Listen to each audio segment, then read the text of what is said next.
con, don't turn, it be low con. Yorubas are screaming, Hausas are crying, Igbo brothers are saying, no blame them.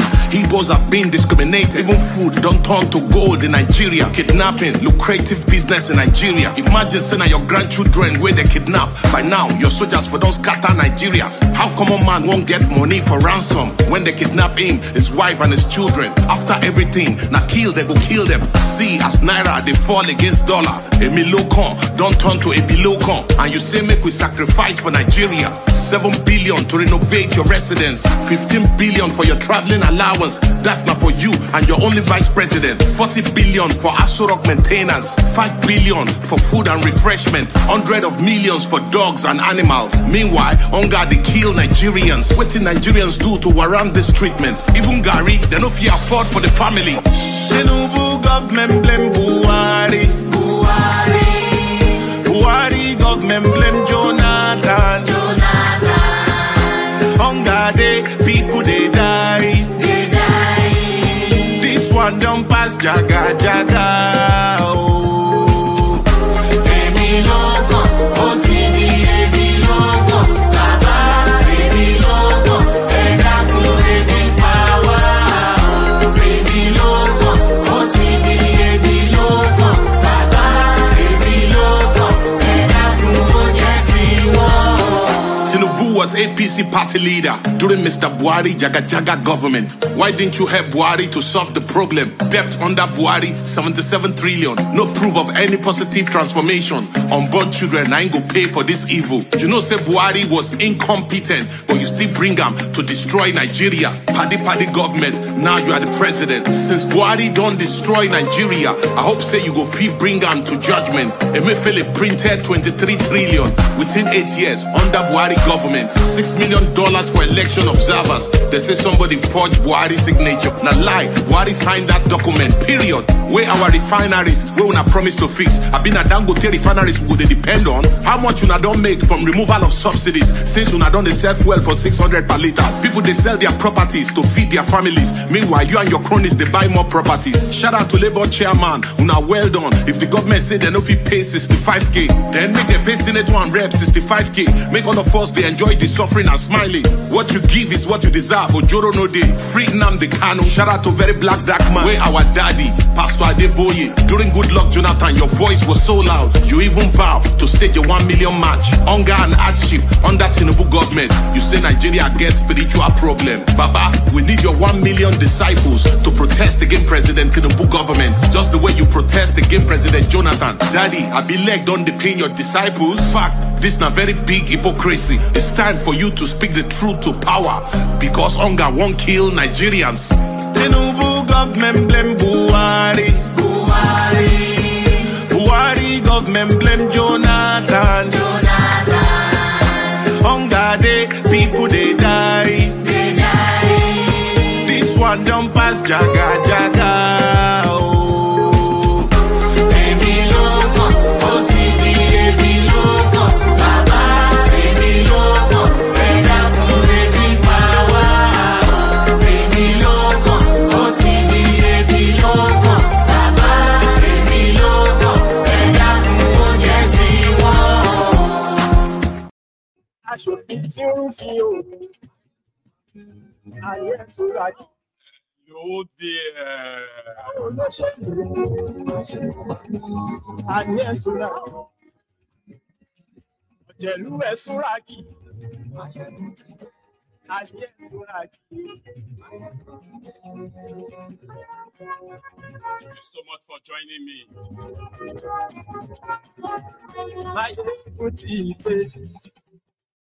Today. So good morning to you once again. Or let me say it's the first time. So good afternoon to you. Good evening to you from wherever you are joining us tonight. It is Mayegun Live. And please read the caption of the broadcast, the description of it, share it. Invite your friends, invite your not so friendly friends, and tell them that Mayegun today I don't know if some of you have seen the article, the New York Times article that pretty much painted the picture, the real picture, okay, of what the situation of Nigeria has become. And from their own assessment, Nigerians right now, they are facing generational economic crisis. I'm going to read that article on this platform tonight because it has also triggered the Bayo Onofunuga as well as the entire clan of Tinubu's ass leakers. They are trying to say, well, it is true, but it's not our fault. Tinubu inherited a dead economy. This is their defense.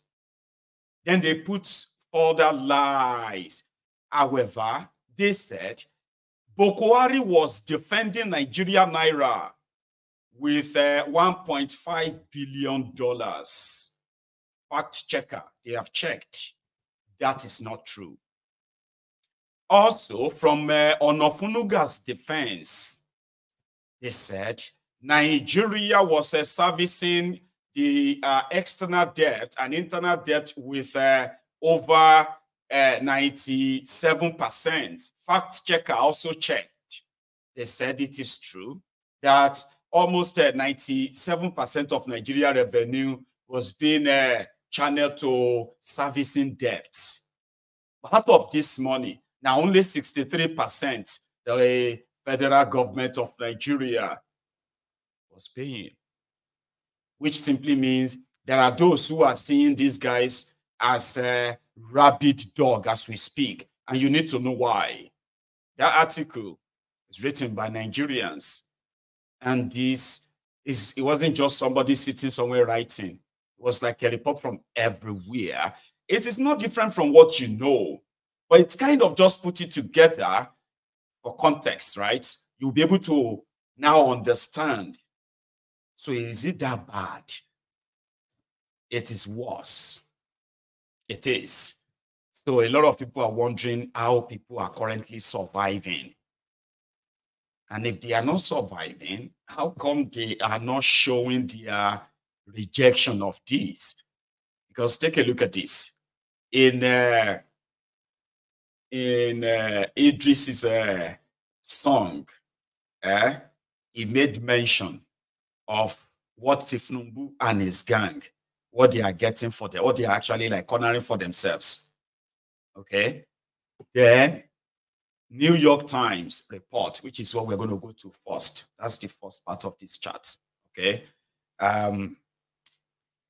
They painted a picture that is not different from what a lot of people are already expressing. Most of them very much documented on this platform. The high cost of living. People knows why. So Tinubu's criminal gang, they are telling themselves that they are reforming Nigeria. Okay? And their reform is why people are in hardship now. But in reality, there is actually no reform except them reforming themselves, enriching themselves. So I have something for you here. My 12, we'll do 10,000. This one 10,000. How much is this one? This is 8,000. Wala ti one Nigeria. 8,000. This one 10,000. This small one. This one 15,000. This one 35. 45. 25. My father not Ghana le man big. 685,000 tomatoes. Tomatoes 25. This one over 11.5. If you do video, come on, your job. Don't be show my friends. They made a combine market. The other one, you know, go say 3,000.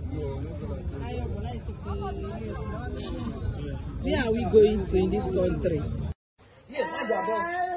Nigeria, we are hungry. No food, no light, no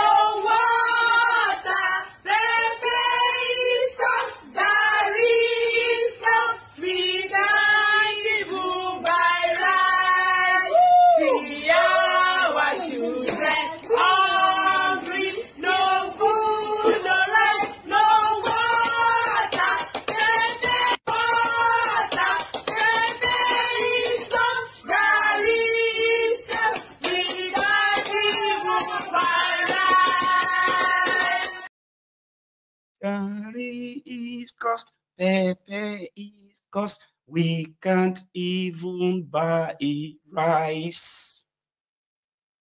And that can give you the idea of what New York Times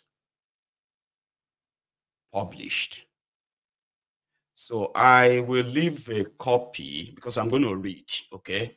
I will leave a copy for those who haven't really seen it, okay? I'll leave a copy in the comments.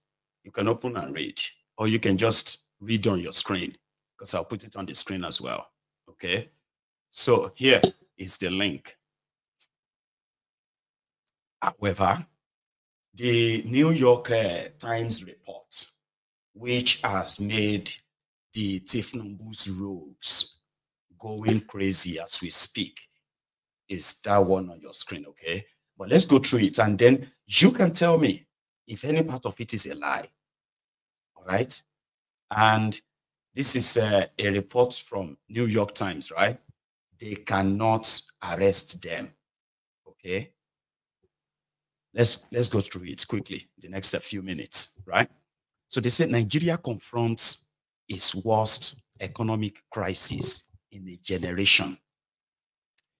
People in Africa's most populous nation are suffering as the price of food, fuel, and medicine has skyrocketed out of reach for many.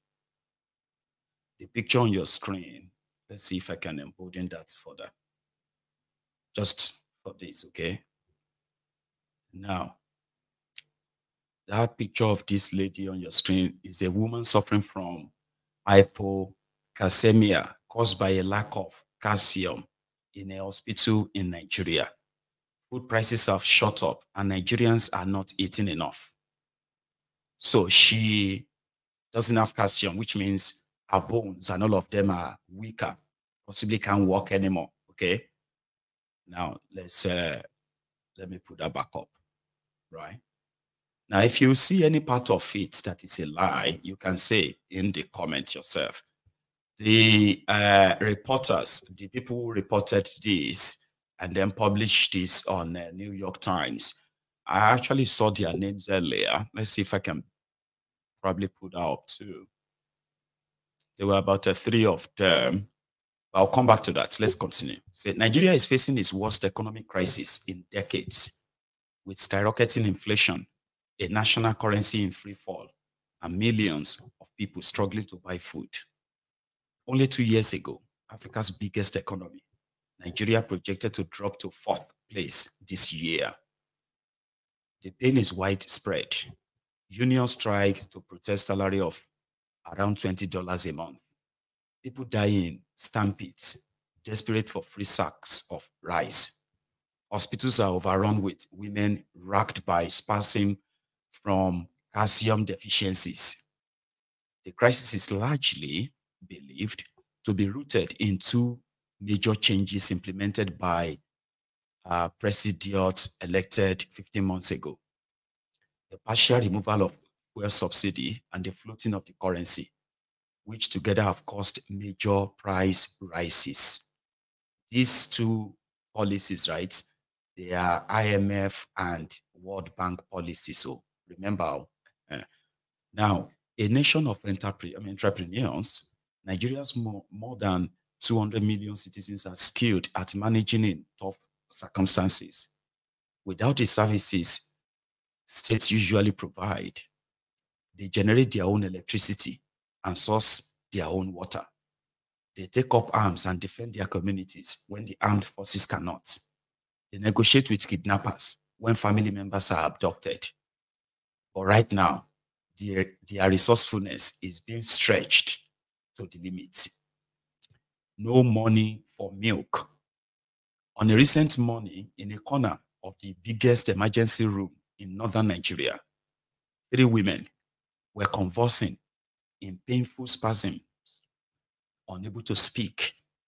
Each year, the ER, emergency room at Muritala Muhammad Specialist Hospital in Kano, Nigeria's 2nd largest city, received 1 or 2 cases of hypocalcemia caused by malnutrition, said Salisu Garba, a kindly health worker who hurried from bed to bed to ward, then ward to ward.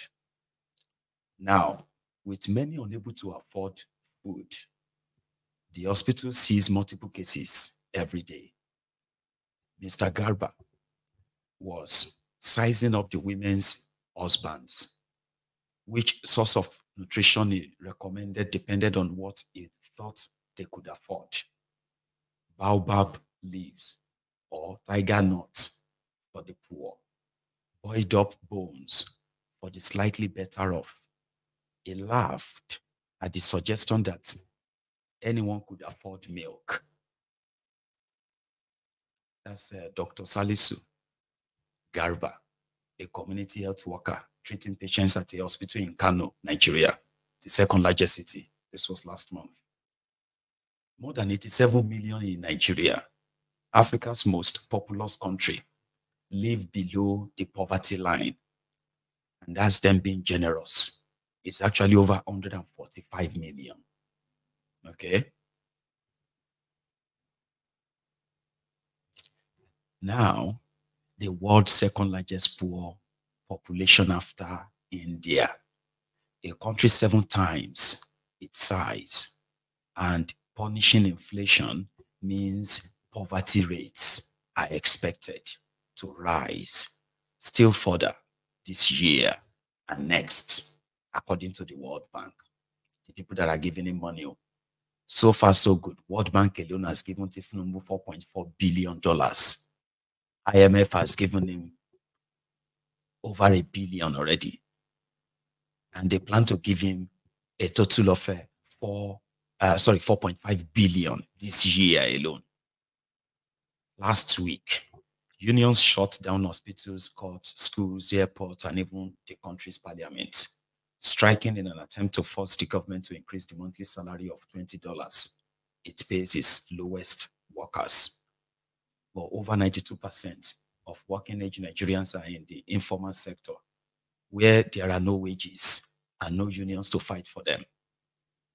For the Afolabi family in Ibadan, in southwestern Nigeria, the descent into poverty started in January with the loss of an electric tuk-tuk taxi. Forced to sell the taxi to pay his wife's hospital bills after the difficult birth of their second child.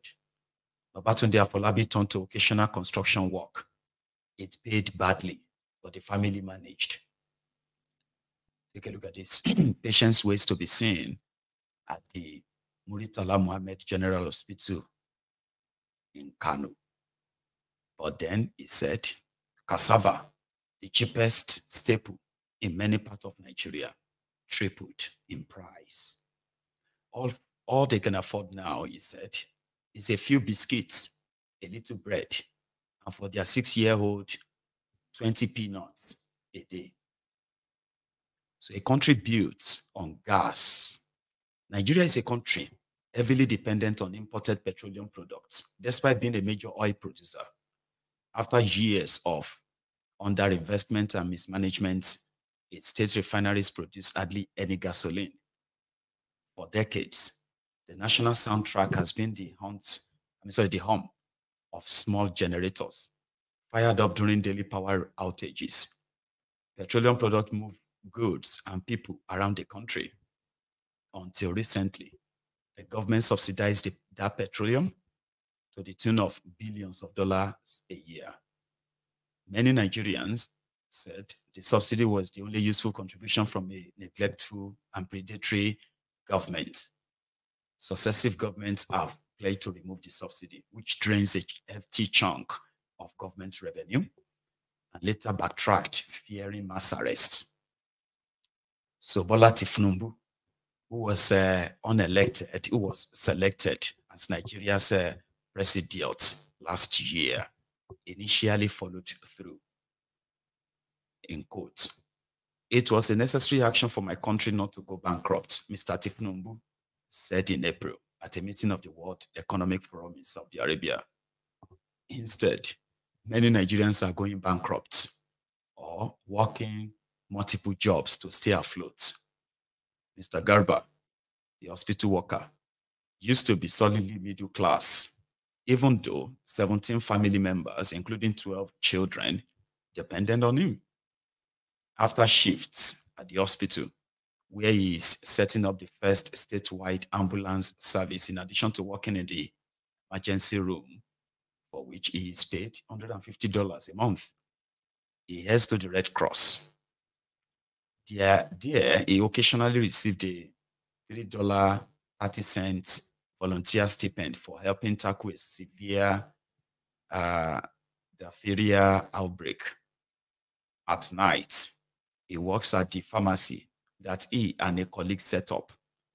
But few people have money for medicine anymore. He sells about $7 worth of medication per day. Last year, Mr. Garba sold his car when the gas subsidy were removed and now takes a tuk-tuk to work. Unable to power the generator, he reads medicine labels at the pharmacy by the light of a small solar lantern. He can only afford to buy rice and cassava in small quantities. Life under the previous government was very expensive, he said, but nothing like today. It's very, very bad, he said. It's gotten so dire. It's gotten so dire that there have been several deadly stampedes for free or discounted rice distributed by the government, including one in March at a university in the central state of Nasarawa, where 7 students were killed. Mr. Tinubu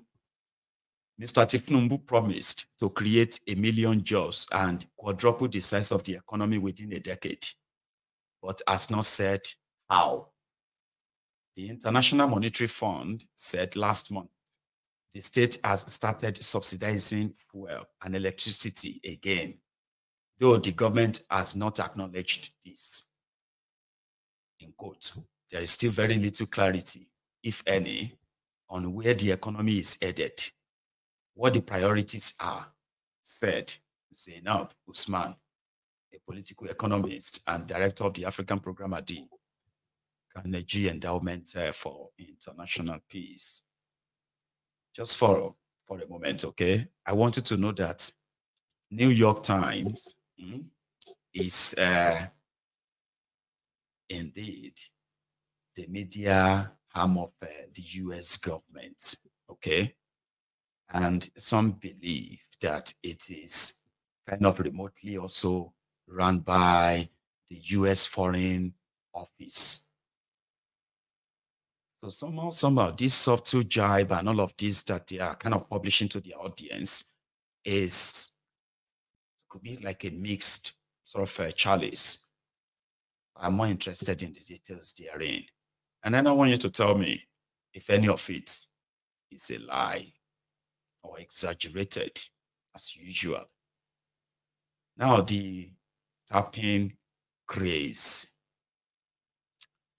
A spate of new crypto mining games that promise to generate income the more the user plays, as people across Nigeria spending all day tapping on their smartphone screens, desperate to earn a few dollars.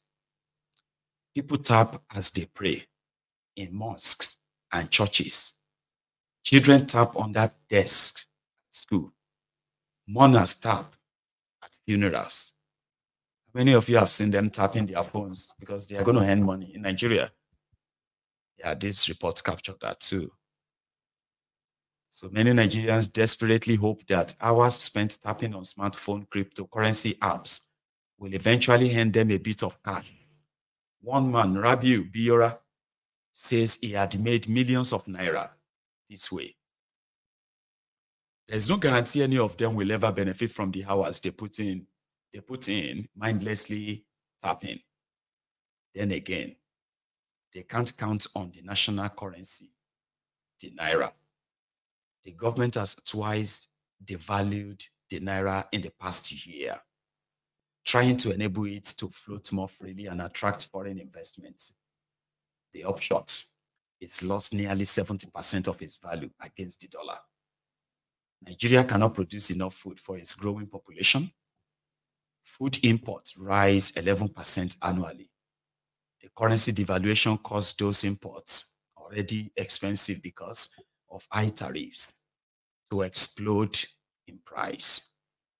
Nigerians can become paupers almost overnight. So they are searching for anything that might hold